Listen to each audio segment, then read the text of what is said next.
সরাসরি আবারও কথা বলবো নিউজ রুমে আমাদের প্রতিনিধি অতনু হালদারের সঙ্গে। অতনু, এই যে আমরা দেখলাম যে একাধিক গাড়ির ক্ষেত্রে এই যে বেনিয়মের ছবি, এতদিন কেন পুলিশ চোখ বন্ধ করেছিল?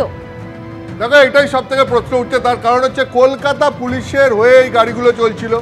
একটা গাড়ি নয়, একাধিক গাড়ি চলছিল, বেশ কয়েকটি গাড়ি চলছিল, যাদের কারোর ফিটনেস সার্টিফিকেট বাতিল হয়ে গেছে, যাদের কারোর রেজিস্ট্রেশন সার্টিফিকেট বাতিল হয়ে গেছে, যে সমস্ত গাড়িগুলো রাস্তায় আর বেরোনোরই কথা নয়।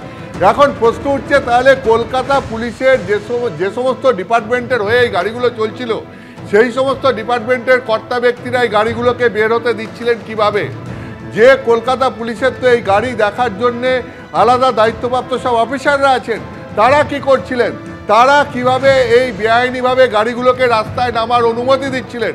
সেই সঙ্গে সঙ্গে প্রশ্ন উঠছে, পরিবহন দপ্তরই বা কী করছিল? হ্যাঁ, পরিবহন দপ্তরেরও তো যারা ইন্সপেক্টর রয়েছেন, যাদের এই সমস্ত কিছু খতিয়ে দেখার কথা, তারা কেন এই গাড়িগুলোর ব্যাপারে ব্যবস্থা নিচ্ছিলেন না? যেহেতু এগুলো সরকারি গাড়ি, তাই তাহলে কি আর একটা সরকারি দপ্তর হয়ে এই গাড়িগুলোকে ছাড় দিচ্ছিলেন? যে কলকাতা পুলিশের এই গাড়িগুলোকে ধরার কথা, তারাও কি যেহেতু কলকাতা পুলিশের নিজের হয়েই এই গাড়িগুলো চলছে, তাই গাড়িগুলোকে ছাড় দিচ্ছিলেন?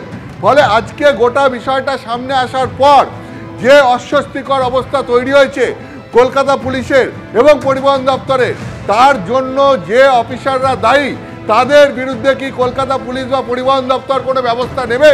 তার কারণ এই ধরনের গাড়ি যে বেআইনিভাবে রাস্তায় দিনের পর দিন চলছিল, একাধিক গাড়ি চলছিল, এবং সেই রকম গাড়ি দুর্ঘটনা ঘটিয়ে তাতে এক ব্যক্তির মৃত্যুর ঘটনা পর্যন্ত ঘটে গেছে। ফলে এর দায় তো কাউকে না কাউকে নিতে হবে। ফলে এটাই দেখা যে রাজ্য সরকার এই ব্যাপারে কি ব্যবস্থা নেয়, এই ব্যাপারে যাদের দায়িত্ব ছিল তাদেরকে খুঁজে বের করে তাদের বিরুদ্ধে কি ব্যবস্থা নেওয়া হয়, এখন সেটাই দেখার। ধন্যবাদ। এখন প্রশ্ন হচ্ছে যে এই মৃত্যুর দায় কার? প্রাক্তন পুলিশ কর্তা নজরুল ইসলাম কি বলছেন, শুনুন। যে গাড়ির রেজিস্ট্রেশন বাতিল হয়েছে, পলিউশন কন্ট্রোল সার্টিফিকেট নেই, সেই গাড়ি এই ড্রাইভারকে চালাতে কোন অফিসার বাধ্য করেছেন? 10 বছর পর্যন্ত জেল হতে পারে, সেটা ড্রাইভারের। তাহলে যারা তাকে যে গাড়ি চালানো উচিত নয় সেই গাড়ি চালাতে বাধ্য করেছেন, সেই অফিসের বিরুদ্ধেও তো কেস হতে হবে।